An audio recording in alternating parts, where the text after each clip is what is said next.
Hello दोस्तों, कैसे हो आप लोग। तो आ गए हैं हम आपके लिए द लेजेंडरी हिटमैन का एक और नया एपिसोड लेकर।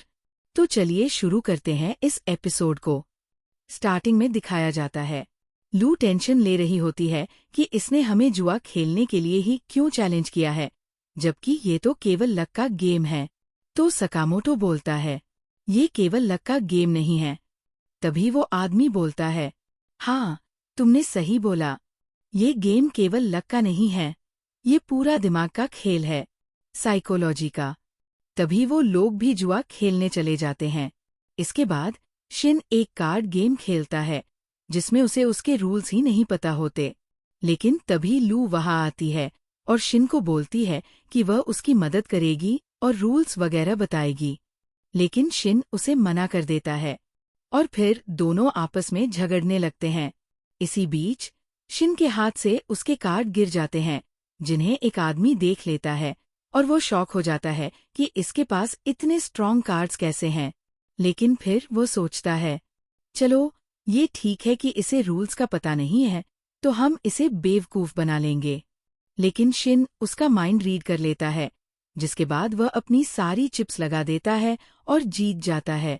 इसके बाद सकामोटो भी एक सर्कल टेबल पर जाता है, जहां एक बॉल रेड या ब्लैक पार्ट पर रुकेगी, इसका अंदाजा लगाना था। इसमें सकामोटो ने अपनी सारी चिप्स लगा दी थी। लेकिन फिर उसे याद आता है कि इसमें ये लोग चीटिंग करते हैं, तो वो सेफ्टी के लिए एक चिप अपने पास रख लेता है। और जो उस गेम का मैनेजर होता है, वह जानबूझकर उस बॉल को ब्लैक पर रोकने लगता है, क्योंकि उसमें मैग्नेट होता है।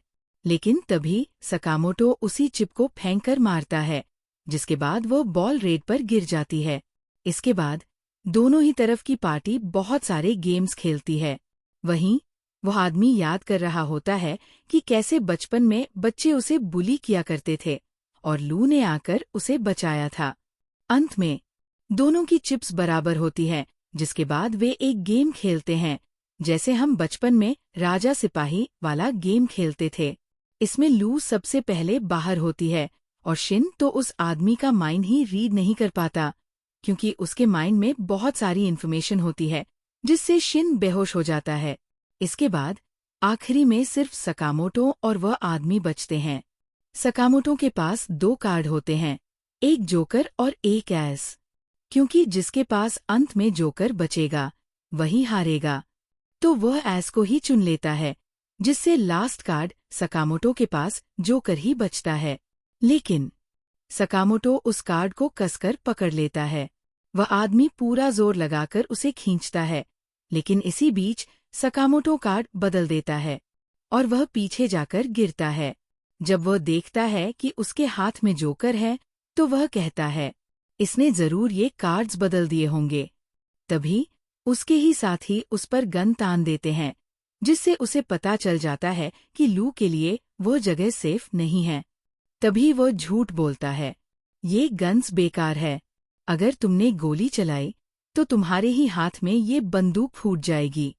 ये सुनकर सभी लोग परेशान हो जाते हैं और सकामोटो उनकी खूब पिटाई करता है। और फिर वे लोग वापस शॉप में आ जाते हैं, जहां लू को ले जाने वाला आदमी बताता है कि साकामोटो के सिर पे बाउंटी स्लर ने रखी है। तो साकामोटो बोलता है, कोई नई बात बताओ, ये सब तो हमें पता है।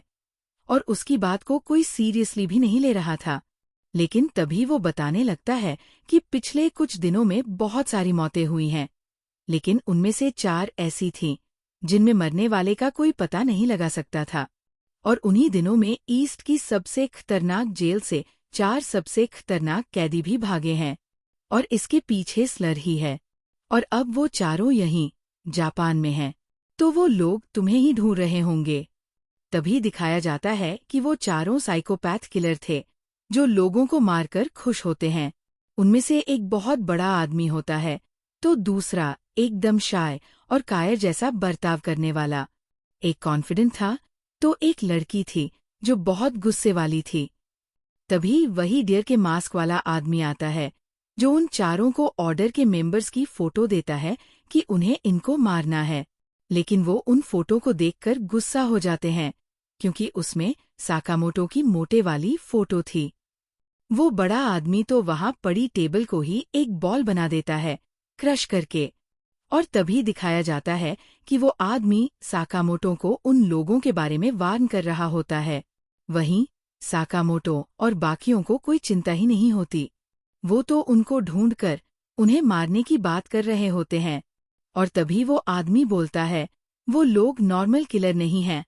वो लोग जिंदगी जीने के लिए किसी को नहीं मारते। वो लोगों को मारने के लिए ही जीते हैं।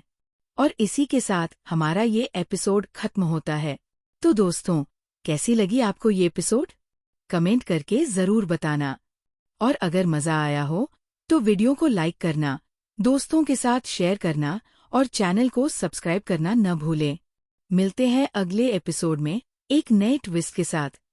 तब तक के लिए बने रहें एनीम वर्स के साथ। Bye bye, take care.